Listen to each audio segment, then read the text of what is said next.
Number two thing in your 20s that you need to know that really should just be a part of our growing up conversation is that your period is a fifth vital sign. What do I mean? I mean that like your blood pressure and your temperature, the vital signs they take in like an emergency room setting. Actually, in 2016, the American College of Obstetrics and Gynecologists decreed that your cycle is now to be considered a fifth vital sign on top of those other ones that they already are using, right? So that's massive because, what happens if your temperature is off? You think, oh, there's a problem. I should take action, right? And the fact that your period is a fifth vital sign, but we don't think of it that way, means that when you have cycle symptoms, you don't take action. And that's what I want you to think about in your 20s.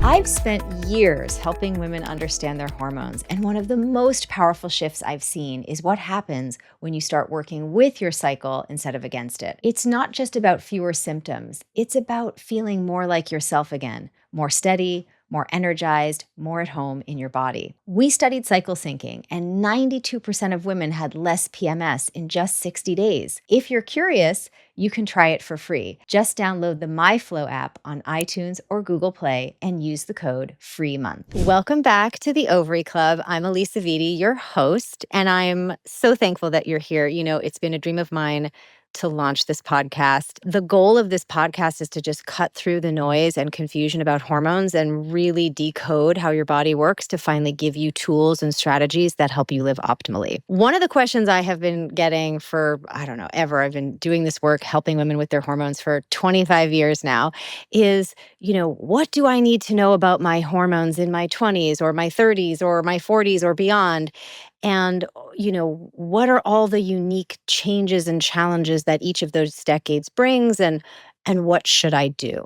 The truth is, each of these decades is a unique time, brings its own set of opportunities to dive into your self-care, but the challenge is that most doctors won't explain a lot of this to you. And so you kind of go through these decades missing those opportunities to really fine-tune how you're supporting your hormones. And then because of that, you kind of find yourself in a position where you're bumping up against symptoms a little bit later than you should, right? So that's why today's episode is so important. It's really about understanding what to look out for, what kinds of decisions you need to be making around your healthcare from a hormonal perspective in each decade, and how to start troubleshooting way before things hit the hormonal fan. And I'm going to walk you through 5 things in each decade that your doctor won't tell you, but that I want you to know about. My goal is to just empower you with knowledge that you should have from the start, so that you can start to anticipate these changes, be proactive about your hormonal self-care, and move through each life stage with confidence. Before we dive in, I want to remind you to follow the Ovary Club on Apple Podcasts and Spotify. When you hit that follow button, every new episode will be waiting for you, so you don't have to miss the conversations that I'm going to be bringing to you every week to help you be your best hormonal self. All right, let's dive in to hormones in your 20s. To me, this is the decade of what I call hormonal self-awareness. This is the first time often for women that they're starting to think about their periods and their hormones and what should I do? You're out of the teen zone and now you're thinking, okay, how do I live with this and my cycle and my hormones in a way that, doesn't distract me from my life, but is also helpful in feeling my best. So let's kind of go through things that I think you need to know. First and foremost, birth control is not a fix for period problems. I know that is certainly what the narrative is, but the reality is if you are suffering from PCOS or fibroids or endometriosis or difficult periods or just garden variety PMS, birth control doesn't actually fix that. What it does is totally suppress all of your own endogenous, meaning internal, hormonal production. It shuts off ovulation and you don't have a period. But Elisa, I have bleeding once a month when I'm on the pill. It's not a period. It's just some breakthrough bleeding. And often your doctor will tell you that that might resolve itself over time as your body is only having access to just very little amounts of estrogen and progesterone. In fact, you can think of life on synthetic birth control as kind of like a pseudo menopause in a way, right? You're not ovulating, you're not menstruating, and you have low levels of all of your sex hormones that are being supplied exogenously, right? And so there are some side effects to be aware of, right? So every ovulation is a gift. Why? Because it puts kind of health bucks in your health bank account today, right? In terms of protecting your brain, your heart, and your bone density in real time. But it also puts those health bucks in your bank account for when you are postmenopausal and you will not be ovulating. So that's the big opportunity cost of being on synthetic birth control, is that it robs you of those ovulatory moments monthly, and you're not sort of giving yourself that benefit later in life of having access to that neuro, cardio, and osteo protection. The other thing is that even though it's often prescribed to deal with acne and irregular periods and all of those things, it doesn't address the root cause, as I mentioned before. And it takes time away from you actually doing the things that allow your endocrine system to get recalibrated. I wrote about that extensively in my first book, Woman Code. How do we approach rebooting our endocrine system so it does the job of keeping our hormones balanced and our cycles optimal? That's what you want to take the time to do in your 20s if something is off, because your 30s will be coming around the corner and you may want to have a child or a few, and you want to give yourself the whole decade of your 20s before you start reproducing, depending on your timeline, to optimize your cycle, because your cycle, ovulation, and then the subsequent progesterone production is the foundation for healthy fertility. So you want to be thinking long term. One other thing about synthetic birth control that they don't tell you is that it depletes key micronutrients from your body, the very ones that your endocrine system needs to actually function properly. So I'm talking about B vitamins, D vitamin, magnesium, vitamin C. So and it's gut dysregulating. So you can get on this medication and find that you start to have some other symptoms as a result of this micronutrient depletion. And when you get off, you may find that you might be in a situation where that depletion has kind of compounded over time and leaves you with some other symptoms you hadn't anticipated, or making it even harder for you to restart your cycle later. This is such a big problem that I actually created a whole formula, which is called Balance, that you can find on the Flow Living website, that, the endocrine system just needs certain micronutrients to function. So I put them all in that formulation to help women, especially who are either coming off the pill or who are on the pill, because it's such a challenge. Okay. Number 2 thing in your 20s that you need to know that really should just be a part of our growing up conversation is that your period is a fifth vital sign. What do I mean? I mean that, like your blood pressure and your temperature, the vital signs they take in like an emergency room setting. Actually, in 2016, the American College of Obstetrics and Gynecologists decreed that your cycle is now to be considered a fifth vital sign on top of those other ones that they already are using, right? So that's massive, because, what happens if your temperature is off? What do you think? You think, oh, there's a problem. I should take action, right? And the fact that your period is a fifth vital sign, but we don't think of it that way, means that when you have cycle symptoms, you don't take action. And that's what I want you to think about in your 20s. If you have PMS, if you have cramps, if you have mood swings, if you have irregularity of any kind, heavy bleeding, this is your cycle's way of giving you critical biofeedback, like an elevated fever would, that you've got to do something to take action to help your hormones, your cycle health. I know we've been told that there's nothing to be done, that your period is just going to suck and have all sorts of symptoms, but it's just not true. It's just like one of the biggest lies that we are being told. And I hope that in your 20s, you can start to understand that this is a critical vital sign and you're the one who's responsible for self-monitoring. So what are some things that you can do? Look at your period every month before you flush, right? This is like something I went on I was the first person ever to go on national television and look at simulated colors of menstrual blood back in 2013 to show the world like what our period is trying to tell us. And depending on the color of your bleed, it will tell you things about your estrogen levels, your progesterone levels. Depending on, the how clotty it is or how many days of your bleed, it will tell you more things about your hormones. So you've got to be really using every month's cycle as an opportunity to just check in with how this fifth vital sign is doing. Okay, number 3, PMS is not normal. It's common. I got that. And we all know that almost 80% of women struggle with PMS at some point in their lives, but it's not normal. It's a sign that something is off. What is off specifically is the ratio of estrogen and progesterone.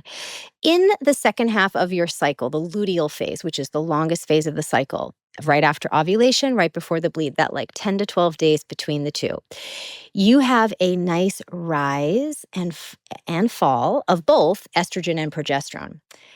But what we want to see is that you actually have more progesterone than estrogen. So they rise and fall in tandem, but you have this progesterone that's higher than the estrogen. When you have PMS, it's inverted typically.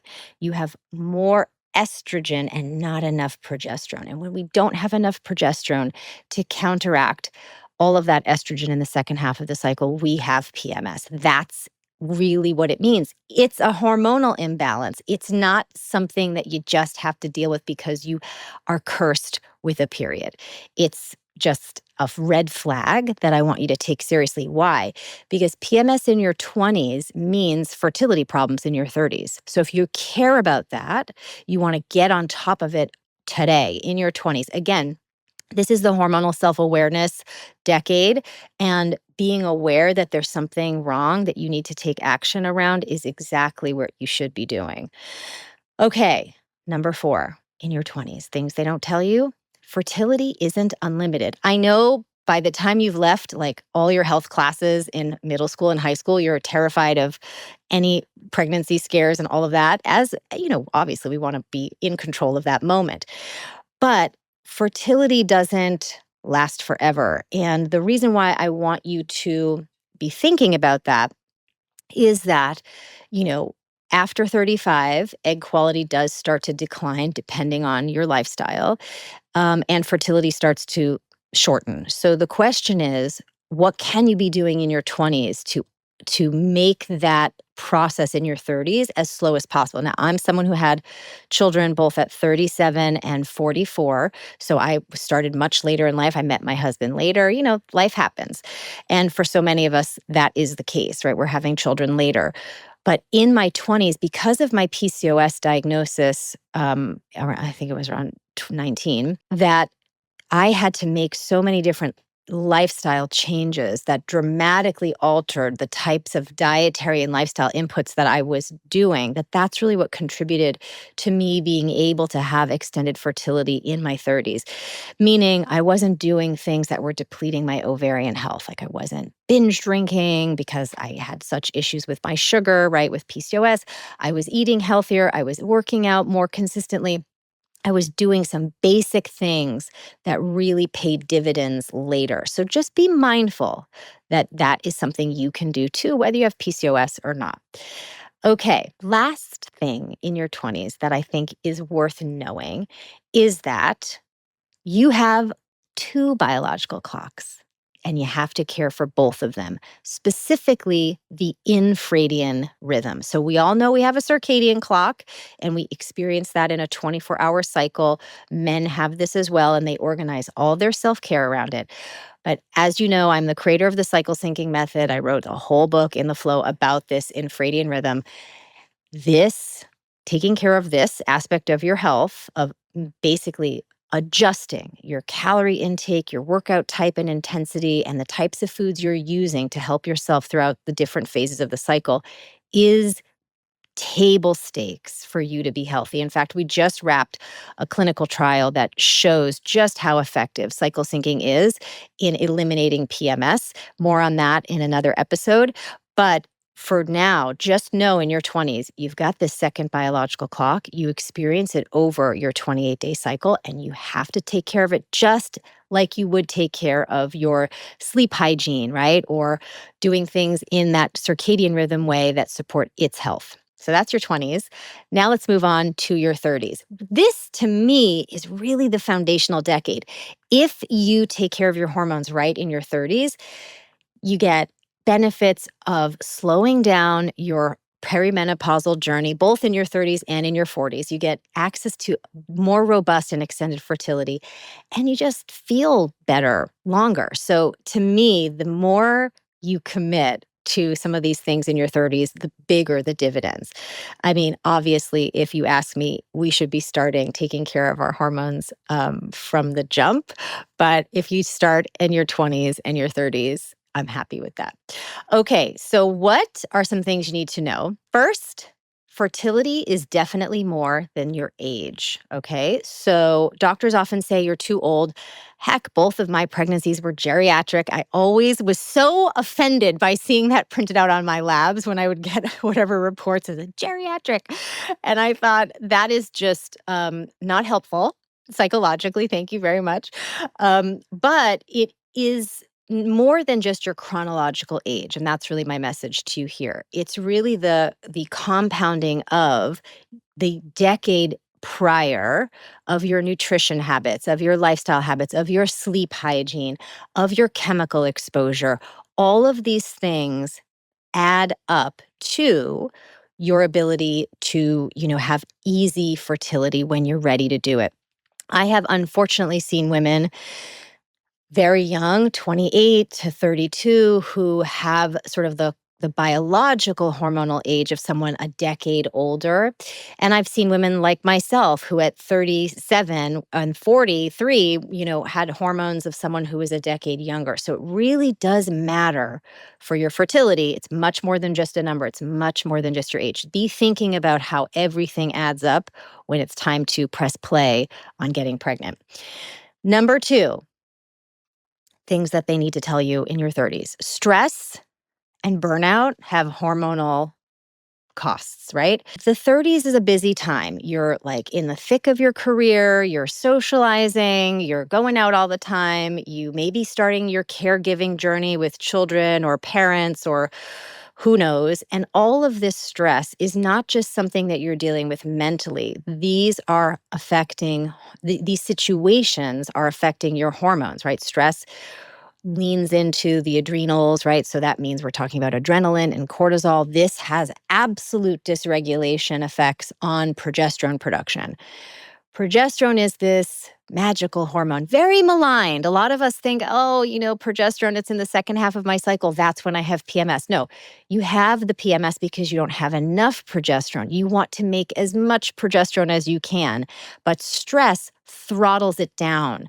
So you have to do what you can to really protect against a stressful lifestyle. Make different choices about what you're going to say yes to. Set healthy boundaries. Do things that protect your peace, because your psychological peace then turns into a more supported hormonal ecosystem and ovarian ecosystem. And that is very much worth it. I've had women who I've worked with, 45, who, had started having what I'll refer to as like premature ovarian failure. I won't even call it early perimenopause, because they just woke up one day and like their hormones just tanked, right? Obviously, I'm sure they were experiencing declines in their hormonal output for years before they noticed this, but they just had a complete shut off at 42, let's say, of ovulation of their cycle. Just everything went. And when they backtracked into how stressful their career and their lifestyle was leading up to that, the message that they were sharing with me is that it wasn't worth it, because now when they wanted to have children, it was just not a possibility. And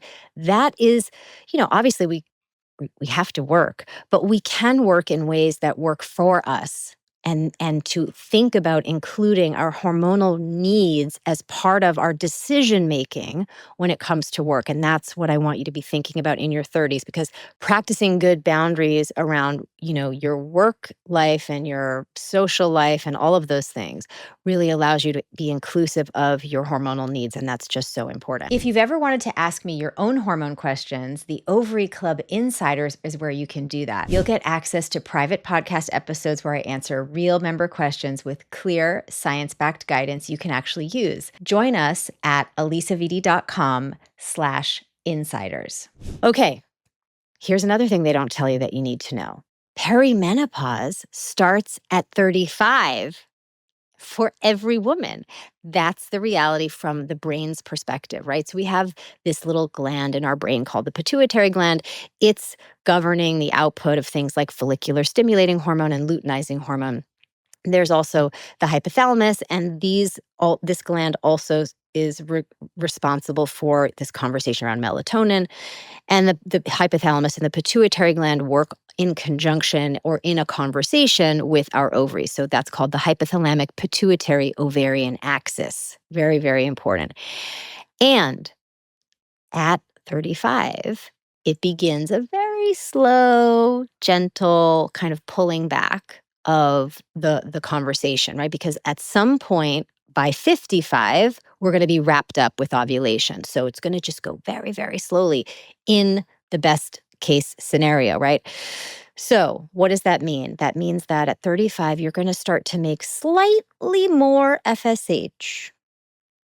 When you get to a place where you stop ovulating, your body makes a lot more FSH. The more FSH you make, the less you ovulate.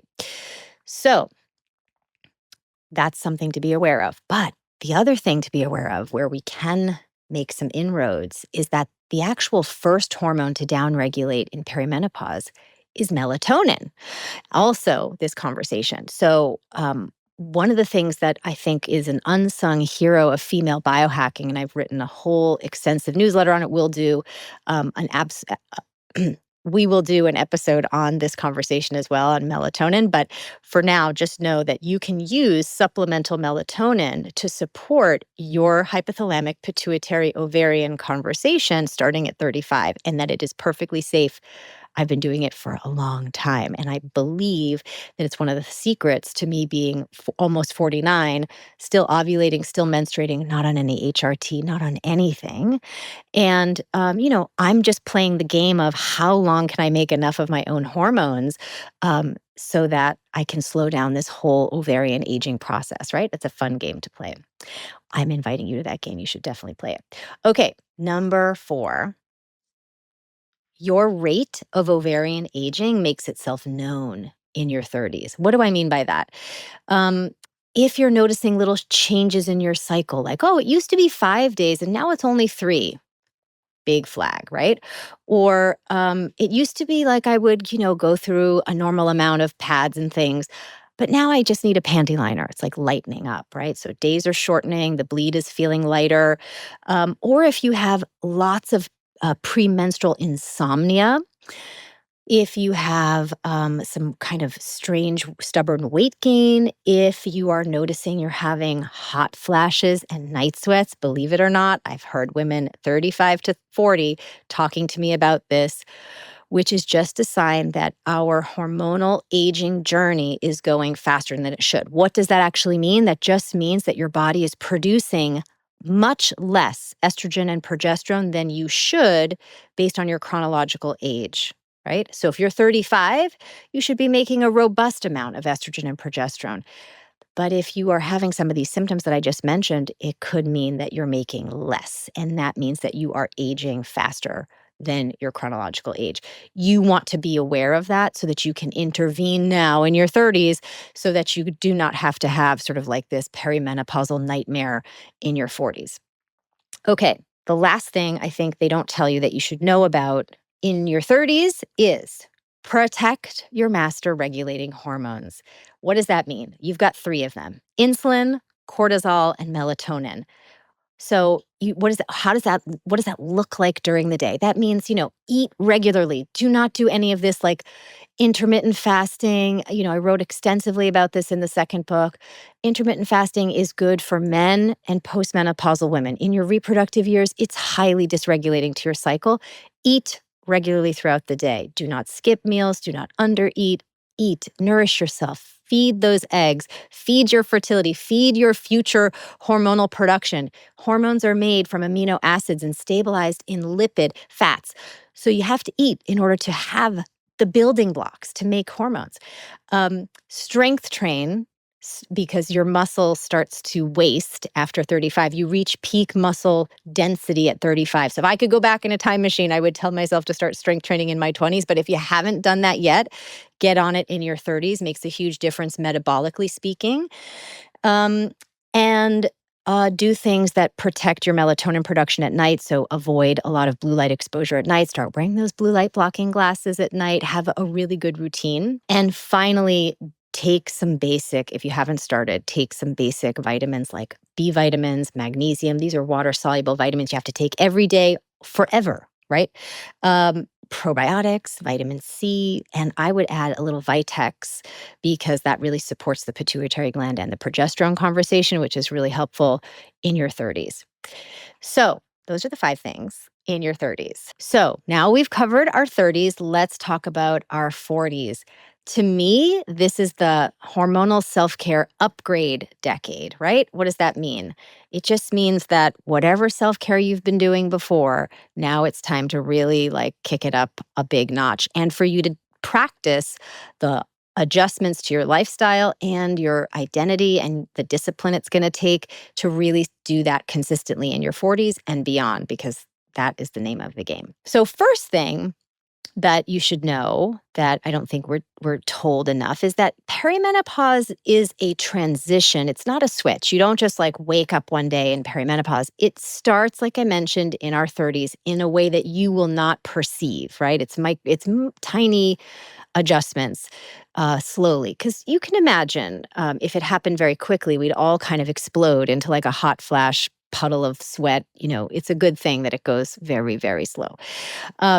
It lasts anywhere on the shorter end, 7 years, which is more extreme and unusual. But we want to see it last 10 to 15 years, right? If it starts at 35, you want to be the average age of menopause, meaning the last bleed is 52. I'm sure that's going to get lower as we have more rapid rates of ovarian aging and hormonal aging that we all have to start working around. But it should be 52 in an ideal situation. So this transition is a long journey. It's reverse puberty, but it takes a lot longer than puberty does, right? Puberty starts at 9 in the brain. Actually, puberty is about the same length of time, and it wraps up at 25 in terms of brain development. So it takes a long time. So be patient, be aware that this is a process, and it's a process that you have to continuously adjust and titrate your self-care practices around. Be aware that your ovaries keep the score, okay? Meaning making your own hormones for as long as possible is the name of the game in this perimenopause transition. You want to do everything in your power to support ovarian function, which we'll learn a lot more about as we go through this podcast journey together. The longer you have your period, the better, fundamentally. Why? Because every ovulation protects your brain, your heart, and your bones. And you want that, especially as you get older, right? And because estrogen and progesterone affect more than reproduction, it affects the way you feel, the way you think, it affects your weight, it affects insulin sensitivity. So you want to be making hormones as long as you can and having your cycle. So definitely it's a transition, but you want to support it as much as possible to go as slow as possible. Number 2, things that you should know in your 40s, know your biomarkers and test them annually. So I wish that it was standard care that you would get a full hormone panel every year because your hormones can change for a variety of reasons throughout your lifespan and throughout your reproductive journey and post-reproductive journey. And you need to monitor them because they're part of an essential set of signaling to the body. Again, they affect way more than just our cycle and our fertility. But that is hard to come by unless you do testing outside of conventional medicine, which is now much more available and affordable. Like companies like LabCorp and Quest have direct to consumer testing you can purchase online. Walk into any lab that's in your neighborhood and you can get whatever testing you want, which I think is just fantastic and a great workaround if you want to be doing this. The other reason why I like the idea of you starting to do this testing in your 20s and 30s is then you have some nice benchmarks of like, oh yeah, when you test in your 40s, right?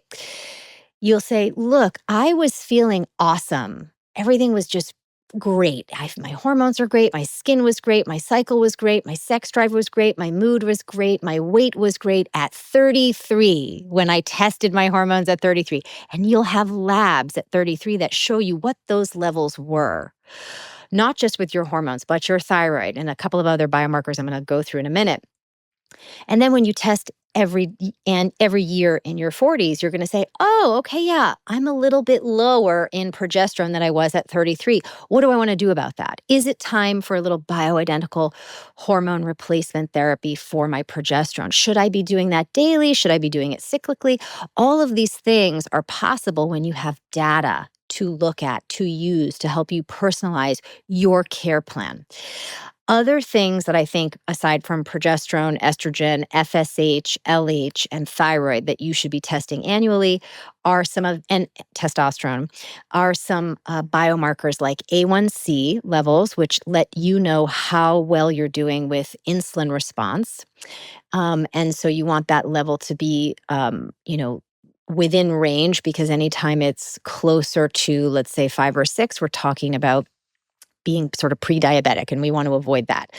The other thing you want to test is C-reactive protein, CRP. This is sort of your general inflammatory biomarker, and this will let you know how your body is doing from an inflammation perspective. Also really important because inflammation in your body signals to your ovaries that this ecosystem is not optimized for ovarian health. And so again, it will throttle down hormone production because turns out you don't need your cycle to survive, obviously, right? You need your insulin, your cortisol, you need sugar for your brain, your heart, and your muscles to survive. So when there's a lot of stress in the body will start to downregulate libido and cycle, fertility, reproductive capacity, sex hormones.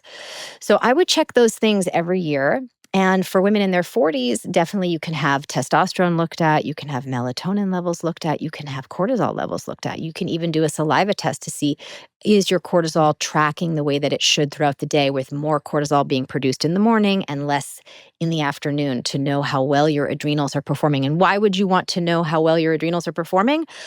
Well, as we go through this perimenopause transition and our ovaries produce slightly less sex hormones, our adrenal glands pick up the slack and can produce small amounts of these sex hormones. So you want relaxed adrenals. In fact, the women who I've worked with who have menstruated the longest, who don't enter their last bleed until 55, for example, that's the oldest menstruation moment I've seen. These women have had very low to moderate stress that they've really worked on, and their lifestyle is really low stress, and that adrenal strength in the 40s really sets you up beautifully for a healthy, slow menopausal moment. Okay, so know your biomarkers, test them annually, and if you can, start testing, as often as possible in your 20s and 30s, so you have some nice reference points for you to know what's normal for you, because ranges are population based, and it's good for you to know within your own self what the right range is for you. Okay, number 3 in your 40s, weight changes are not just, oh, that's just what happens when you get older. Hormonal shifts in cortisol, insulin, and estrogen drive midlife weight gain. It's not about willpower. In fact, when we have less estrogen, our satiety signals like really get dysregulated. So You feel hungrier, you don't feel full as quickly as you did before. So you're going to notice that you have more food noise at this decade. There are some great tools out there. There's probiotics that support GLP-1 production. You want to upgrade your fiber intake, you want to hydrate more. All of these things help, and you do want to start using exercise and strength training to help your metabolic flexibility improve as hormones are doing their transitional dance, right? It's nothing wrong with it. You just have to change your approach, right, to your self care. That's what this is all about this decade. Um, I would say the other thing that we need to be taught in our 40s is that upgrading your self care routine from a hormonal perspective is a need to have. It's not a nice to have. This is, and really what I mean with saying you've got to upgrade your self care routine is I want you to think about yourself now as a female hormone bioharmonizer, right? I know this whole biohacking conversation is the language that's popular. But I talked about that a bit in an earlier episode that I find that that word doesn't resonate with us as women. And many women have told me that that word feels a little too harsh. But this idea of being a female bioharmonizer is one in which you understand how your female body works, your unique hormonal requirements, and you do things to be in alignment with them, right? Cycle syncing, for example, which you'll be doing aggressively in your 20s and 30s, is a great example of what bioharmonizing looks like, right? You have different phases of your cycle and you're aligning your nutrition and fitness with those cycle phase changes. That's bioharmony. So in our 40s, again, as our hormones are changing, nothing extreme is needed, but you have to commit to the right basics so that you can slow down your hormonal aging process, support your longevity. So, a couple of things you can do, like what does that look like? It looks like meal prepping, it looks like ditching alcohol, it looks like eating regularly, it looks like maybe using a continuous glucose monitor for a month or 2 weeks to a month to kind of get a sense of how do you respond to the food that you think you should be eating? Is it working for your metabolism at this stage of your life? It looks like strength training 3 times a week. It looks like VO2 max sprint interval training once a week at least. It looks like getting in your steps every day. And it definitely looks like having a good sleep and wake hygiene. Protect your hormonal peace is really the whole name of the game when it comes to being a female bioharmonizer. Okay, last thing in your 40s. Hormone self care is preventative medicine. Okay. Supporting your hormones in your 40s sets you up for good health in your 50s and beyond. You don't have to suffer through symptoms, hot flashes, insomnia, all of these things. These are signals that your body is needing some extra support. It might mean that it's time for bioidentical hormone replacement therapy. Those are tools that are available to you. Um, and you want to use every tool in your arsenal, but they're not magic fixes. Like, a lot of women think, oh, I'll just go on the HRT and then I don't have to change my routine.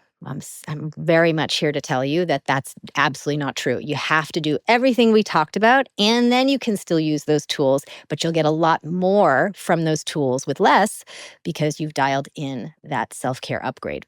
Okay, I know that was a lot of ground to cover, but I didn't want to leave any decade out. Let's just do a quick recap of the 5 things in each decade that your doctor won't tell you, but that I think every woman should know. So in your 20s, birth control isn't a fix. PMS isn't normal. Your period is a fifth vital sign. Fertility has limits. And you really need to be taking care of your infradian rhythm and start your cycle syncing journey. In your 30s, perimenopause can begin. Fertility is more than just an age. PMS isn't normal. Stress accelerates hormonal breakdown. And those are the things that you want to remember. In your 40s, remember that perimenopause is a long transition, not a switch. Hormones affect your whole body, and your ovaries keep the score. Weight changes aren't just about eating in midlife. Symptoms don't have to be endured. You have lots of tools in your arsenal, but you have to upgrade your self-care routine in your 40s. That is it for today's episode of the Ovary Club. If there's one thing that I hope that you take away, it's that you deserve to understand your body at every age. Your 20s, 30s, and 40s aren't just decades to survive. They're opportunities to thrive hormonally once you know what's going on and what you need to focus on. Um, you don't have to wait for hormonal symptoms to crop up to take action. In fact, I would prefer that you think about it very differently, like the opposite. Let's not wait till there's a crisis hormonally. Let's become total proactive women in relationship to our cycle and our hormones because it just pays huge dividends throughout your life. Um, and definitely don't buy this narrative that, like, it's just part of being a woman and you have to settle and suffer. There's no decade in which suffering is normal. It's all biofeedback from your body that something's not right and that you have to get involved to fix. If this episode resonates with you, please make sure to follow the Ovary Club on Apple Podcasts and Spotify so that you never miss an episode. And please take a moment to leave a review. Your thoughts and feedback help other women understand why the show can be so helpful to them and helps them discover the show. I hope that the show helps us spread the message that hormones don't have to be a mystery and that hormonal health is available to all women. Thank you so much for tuning in, for sharing this time with me, for being part of this community. I hope that this show has been helpful. I hope to continue this journey with you. And until next time, take care of your hormones, yourself, and your ovaries.